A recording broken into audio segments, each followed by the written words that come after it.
Eu quero agradecer as presenças da titular da 2ª Procuradoria de Justiça da Infância e Juventude, Procuradora de Justiça Kátia Maciel, do coordenador do Centro de Apoio Operacional, CAO, das Promotorias de Justiça da Infância e Juventude, matéria não infracional, promotor de Justiça Rodrigo Medina, e da coordenadora do CAO Infância e Juventude, matéria infracional, promotora de Justiça Luciana Benisti. Olá, doutores. Eu quero começar a entrevista dirigindo a primeira pergunta à doutora Kátia Maciel. Olá, doutora Kátia. Primeiramente, o que representou a edição do Estatuto da Criança e do Adolescente, o ECA, há 30 anos? E qual a sua importância atualmente? É um prazer estar com vocês aqui nesse momento de celebração, de comemoração dos 30 anos do Estatuto da Criança e Adolescente. Nós devemos nos lembrar que os alicerces para a promulgação da Lei 8.069, no dia 13 de julho de 1990, vão surgir, na verdade, de uma intensa luta política e social e que fincou na Constituição Federal, especialmente nos artigos 226, 227, 228, 229, da Lei Maior do país, que passou a tratar da proteção do Estado, da família, como base da sociedade, cuidou da parentalidade responsável, dos deveres dos pais com relação aos filhos menores, incluiu também a inimputabilidade dos menores de 18 anos. Ali estão fincados os alicerces desse novo direito da criança que viria a surgir em 1990. Então, o artigo 227 é a fonte formal desse novo direito da criança e adolescente, que rompeu com uma doutrina que vinha de outros códigos de menores e que também vinha de um Código de Menores de 79, denominada de doutrina da situação irregular. O artigo 227 da Constituição, ele estampa ali um princípio muito importante, que é da corresponsabilidade entre a família, o Estado, a família, o Estado e o poder público e a sociedade, o princípio da prioridade absoluta, um princípio da prioridade integral dos direitos infantis e juvenis e enumera ali diversos direitos autoexecutáveis. Substituiu-se, pois, a partir daí, uma doutrina segregatória, entrando no sistema jurídico brasileiro uma nova doutrina, que é a doutrina da proteção integral que o Estatuto da Criança e Adolescente veio a abraçar, pelo qual as crianças e adolescentes elas deixaram de ser objetos de uma proteção assistencialista e passaram a ter um papel de titulares de direitos subjetivos. Então, diante desse texto constitucional de 1988, o Brasil precisou de uma nova lei infanto-juvenil e aí surgiram várias mobilizações que ocorreram naquele momento para elevar a criança a um patamar sem precedentes de visibilidade de seus problemas sociais. Surge, então, uma nova legislação, que era a Lei 8.069, a Lei 8.069, não mais um código, mas sim um estatuto, não um estatuto de menores, mas sim um estatuto de crianças e adolescentes, não uma lei destinada somente para pessoas qualificadas como menores delinquentes ou abandonados, mas sim para todas as crianças e adolescentes. E passou-se a partir dali a não se utilizar nem mais a palavra menor, mas sim crianças e adolescentes para designar essa parcela da população que precisava de uma lei especial fincada exatamente na lei maior do país. Justamente sobre essas revoluções que eu gostaria de falar com a senhora agora. Ao longo desses 30 anos de implementação do Estatuto da Criança e do Adolescente, houve muitas alterações. Quais delas merecem destaque para o aperfeiçoamento do trabalho de defesa das crianças e dos adolescentes? Na verdade, sob o argumento de que ainda há muito a se fazer na defesa dos direitos da criança, muitos setores da sociedade se mobilizam para que haja, na verdade, novas referências legislativas na seara infanto-juvenil. O Estatuto da Criança e Adolescente passou, na verdade, por 33 modificações ao longo desses anos, muitas de grande relevância, como foi o caso da Lei 12.010, no ano de 2009, conhecida como Lei da Adoção ou Lei da Convivência Familiar. A Lei do SINASE, de 2012, também foi uma grande revolução sobre o aspecto da execução das medidas socioeducativas. A Lei da Primeira Infância, de 2016, também com foco em determinada população, determinada idade do crescimento da criança. A Lei Menino Bernardo também é uma lei muito importante, 2014, exatamente porque ela traz a noção de novos corresponsáveis sobre o aspecto do cuidado, e não só sobre o aspecto da responsabilidade, mas também daquela pessoa que cuida e zela pela criança, também conhecida a Lei Menino Bernardo como Lei da Palmada, e mais recentemente, em 2017, eu destacaria a Lei do Sistema de Garantia de Direitos da Criança, vítima ou testemunha da violência. Mas nós devemos nos perguntar, na verdade, se o Estatuto da Criança e Adolescente, se essas deficiências que nos fazem ver a necessidade de uma nova referência legislativa, essa deficiência vem exatamente do texto legal ou da execução dessa lei, ou está em nós mesmos, atores desse sistema de garantias, que temos que colocar aquela lei em prática, não é? Então, essas questões, elas devem nos incomodar para seguirmos em frente. Então, eu vejo a UECA não como uma lei pronta e acabada, assim como a criança ela vem se desenvolvendo ao longo dos anos, e é um organismo vivo, né? Ela vem trilhando um caminho de maturidade. Como é que todas essas mudanças trazidas pelo ECA foram impactando a atuação do MPRJ?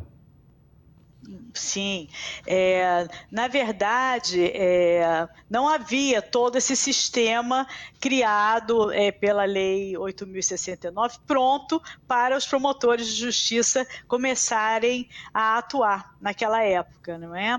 E, por outro lado, nós tínhamos e temos um Ministério Público muito forte na área da infância juvenil, que possui uma atuação e responsabilidade muito diferenciados na própria Constituição Federal e no Estatuto. Então, eu me lembro que quando eu tomei posse em junho de 1991, a minha primeira designação foi exatamente a Promotoria de Justiça da Infância e Juventude da capital. Na capital do Rio de Janeiro, para vocês terem uma ideia, só havia um juiz, uma promotora e um defensor.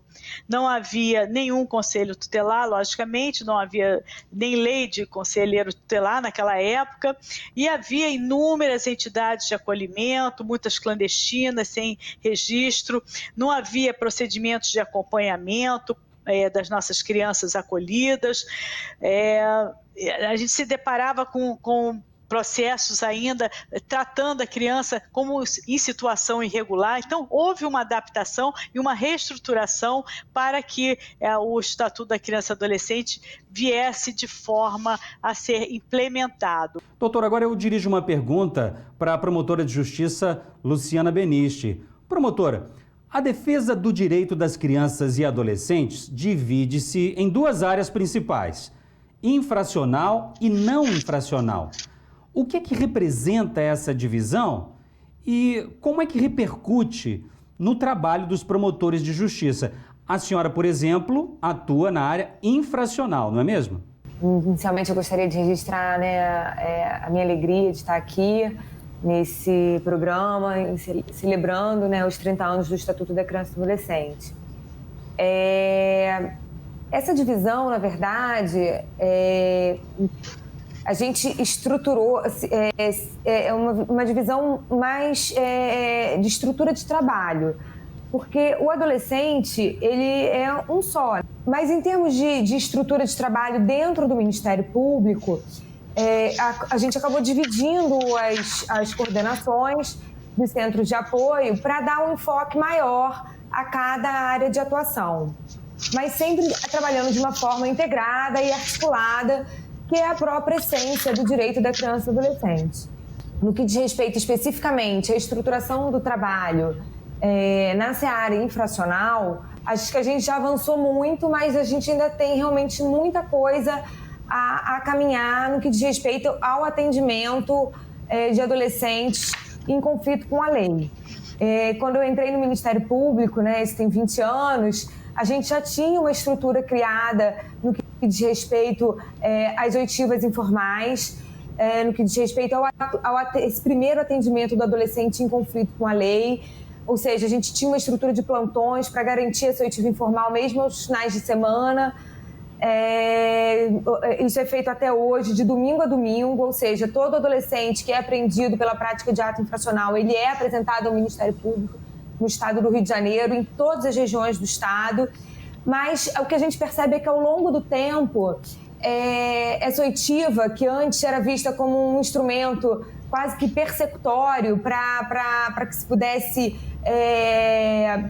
colher provas e comprovar ou não, verificar ou não a prática do ato infracional, hoje a gente já tem um novo olhar sobre isso, né? O tempo nos fez amadurecer e nos mostra que a oitiva ela tem que ser vista sob a perspectiva de um direito do adolescente, se entrevistar previamente com um membro do Ministério Público, para que esse membro do Ministério Público possa analisar quais foram as circunstâncias em que esse adolescente praticou o ato infracional, quais são as vulnerabilidades em que ele está inserido e possa intervir, então, precocemente, de forma a fazer cessar essas vulnerabilidades. Então, é importantíssimo, né, garantir esse atendimento inicial a esse adolescente para que se verifiquem essas vulnerabilidades, para que nós podemos fazer os encaminhamentos necessários no sentido de fazer cessar essas vulnerabilidades e poder entender em que contexto, né, em que contexto social, familiar esse adolescente está inserido quando ele praticou, quando da prática do ato infracional. Cabe ao Ministério Público, né, cabe a cada promotor de justiça o atendimento inicial do adolescente apreendido pela prática de ato infracional. Na forma do que determina o artigo 179 do ECA, o adolescente que é apreendido pela prática de um ato infracional, ele tem que ser imediatamente ou no prazo máximo de 24 horas encaminhado ao promotor de justiça. E aí, a partir dessa oitiva informal, dessa conversa com o adolescente, para entender não só o ato que ele praticou, mas por que ele praticou, em que circunstâncias ele estava, o promotor de justiça vai, então, analisar a necessidade da aplicação de alguma medida imediata de proteção, como por exemplo, o encaminhamento para matrícula escolar, enfim, o encaminhamento da família para algum programa socioassistencial, e vai analisar também se é necessária a deflagração, né, da ação socioeducativa para a aplicação de uma medida protetiva. Então, o Ministério Público tem um papel fundamental nesse momento, até porque, diferentemente do sistema de justiça, que só agora está trabalhando com a possibilidade, com o princípio, né, da oportunidade, o ECA, desde 90, uma legislação extremamente moderna, já previa naquele momento o princípio da oportunidade. O que significa isso? O promotor de justiça, mesmo diante, né, de um fato típico, ilícito, mesmo diante de uma autoria comprovada, ele não é obrigado a oferecer a representação socioeducativa para aquele adolescente, se ele entender que o adolescente está inserido num contexto familiar que lhe é favorável e que aquele ato foi um ato isolado na sua vida. Então, o promotor de justiça, entendendo que aquele ato foi um ato isolado na vida do adolescente, que ele tem toda a estrutura familiar, social, para não reincidir na prática do ato infracional, o promotor de justiça pode deixar de deflagrar a ação socioeducativa. Então, por isso é tão importante esse momento, esse atendimento inicial, para que o promotor possa justamente avaliar se é necessária uma intervenção socioeducativa ou se não, ou se basta aquela conversa e o adolescente tem condições de, a partir dali, com a sua família, retomar a sua trajetória regularmente. E além desse atendimento inicial, né, cabe ao promotor da infância, na seara infracional, a fiscalização também de todos os programas de cumprimento de medidas, tanto as medidas em meio aberto, que são a liberdade assistida e a prestação de serviço à comunidade, como também as medidas em meio fechado, que são a internação e a semiliberdade. Então, os promotores de justiça têm esse dever, né, essa função de garantir não só a implementação desses sistemas de atendimento socioeducativo, mas de fiscalizar a boa execução desses sistemas, sempre dentro dessa ótica da prioridade absoluta e de todos os demais princípios que estão esculpidos no Estatuto da Criança e do Adolescente. Especialmente em relação a essa área não infracional, como é que atua o MPRJ na defesa dos direitos das crianças e adolescentes? O trabalho do Ministério Público na área não infracional ela é muito amplo. Muitos consideram como uma área protetiva ou área civil, mas, na verdade, todas as áreas de atuação, tanto a infracional quanto a não infracional, são de caráter protetivo. O Ministério Público ele tem amplas atribuições que são conferidas pelo Estatuto da Criança e Adolescente. Então, na área não infracional, eu vou destacar a fiscalização da atuação dos conselhos tutelares, a fiscalização das entidades de acolhimento e dos serviços de acolhimento familiar, Programa Família Acolhedora, que são medidas de proteção à criança e adolescente. Além disso, o Ministério Público ele atua desde que houver uma ameaça ou uma violação concreta ao direito da criança e do adolescente. Essa hipótese ela está delineada no artigo 98 do Estatuto da Criança e Adolescente. Então, são muitas as frentes de atuação. Mas, sem dúvida alguma, se nessa gama de atuações amplas que o Ministério Público tem, nós tivéssemos que priorizar alguns temas, eu diria que um dos temas principais é tratar dos direitos fundamentais de crianças e adolescentes em acolhimento, ou seja, das crianças e adolescentes que estão afastados de suas famílias e estão em entidade de acolhimento ou serviços de acolhimento familiar. Eu acho que essa é a prioridade principal do membro do Ministério Público, sem deixar de levar em consideração todas as outras hipóteses em que o direito da criança seja ameaçado ou efetivamente violado. E aí, nessa seara, nós temos muitas ferramentas no Ministério Público do Rio de Janeiro. Nós temos 2 grandes sistemas, o MCA, o Quero Uma Família, além de todo o arcabouço jurídico que permite que o Ministério Público exerça as suas atribuições de forma plena e possa garantir a proteção integral, sempre buscando a prioridade absoluta desses direitos. Em relação às crianças em acolhimento, quais atos informativos foram importantes para atualizar o tratamento do Estatuto da Criança e do Adolescente nessa questão? Bom, na verdade, a doutora Kátia já fez aí de forma brilhante um apanhado de todo esse histórico do Estatuto da Criança e do Adolescente, das principais leis que o alteraram. Mas eu vou destacar alguns pontos que eu considero bastante importantes. Muitos dizem que, na verdade, o Estatuto da Criança e do Adolescente ele sofre de uma crise de implementação. É uma lei que é respeitada internacionalmente, considerada protetiva, com um grau de proteção bastante avançado comparado com outros sistemas existentes no mundo, mas sempre existe a necessidade de atualização e aperfeiçoamento. Enquanto o microsistema, o ECA, ele é perfeito, mas claro que as leis que vieram alterando o ECA trouxeram inovações importantes na garantia dos direitos fundamentais de criança e adolescente. Então, uma lei que eu considero fundamental é a Lei 12.010, de 2009, que alterou o Estatuto e realizou uma espécie de uma mini-reforma no aspecto da garantia do direito à convivência familiar e comunitária. Então, essa lei trouxe inovações importantes, como, por exemplo, prevendo o tempo de reavaliação de medida protetiva de acolhimento, ou seja, de quanto em quanto tempo se revê a medida que foi aplicada à criança quando ela é encaminhada para um abrigo. Então, esse prazo é de 6 meses e depois, com alterações legislativas posteriores, ele passou a 3 meses. Outra inovação também da Lei 12.010 foi prever que o tempo máximo de permanência da criança na entidade de acolhimento institucional é de 2 anos e, posteriormente, esse prazo ainda foi reduzido por outra lei para 18 meses. Outra mudança importante foi estabelecer que a competência para afastamento da criança do convívio com sua família é exclusiva do Poder Judiciário e que, para que ocorra esse afastamento, é preciso que haja uma ação contenciosa ajuizada em face dos pais, garantindo-lhes o contraditório e ampla defesa. Então, acabou aquela lógica que acontecia muitas vezes anteriormente de crianças e adolescentes acolhidos sem que os pais pudessem se insurgir contra essa medida ou se defender, dizendo que aquele fato, aquela violação que lhes foi imputada não era verdadeira. Após essa Lei 12.010, a gente teve a Lei 13.509, que trouxe algumas inovações, estabelecendo alguns prazos para procedimentos previstos no ECA, como a duração do processo de adoção, da ação de destituição do poder familiar, o prazo para o Ministério Público entrar e propor ação de destituição do poder familiar quando ela é cabível. E outra lei também que a gente não pode esquecer é a Lei 3.257, que é um marco legal da primeira infância. As crianças na primeira infância são aquelas de 0 a 6 anos, que geralmente estão numa situação de fragilidade e vulnerabilidade muito grande, e por isso precisam de uma proteção.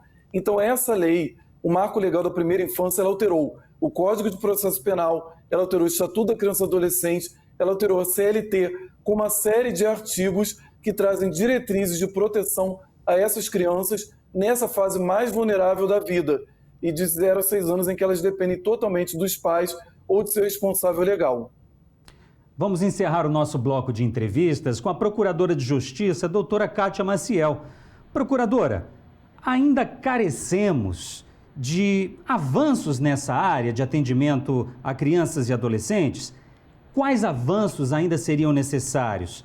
A efetiva defesa das crianças e adolescentes precisa ainda de maiores avanços? Sim, precisamos ainda de muitos avanços, principalmente no que tange à estruturação da rede protetiva. E eu falo aqui como parte integrante dessa rede protetiva no que diz respeito ao eixo de defesa, e isso o Ministério Público do Rio de Janeiro, ele foi pioneiro em